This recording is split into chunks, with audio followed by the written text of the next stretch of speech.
Hello everyone, welcome back to another episode of Technologyglance.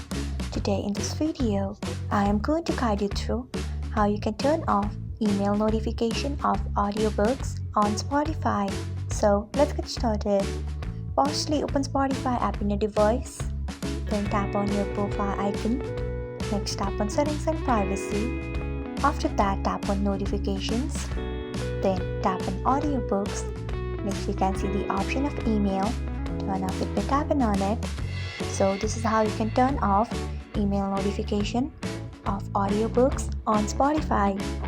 Thanks for watching. If you found this guide helpful, we would love it if you hit the thumbs up button below. We upload great new tech tutorials like this one every day, so do not forget to subscribe to our channel and hit the bell icon so that you'll never miss another update.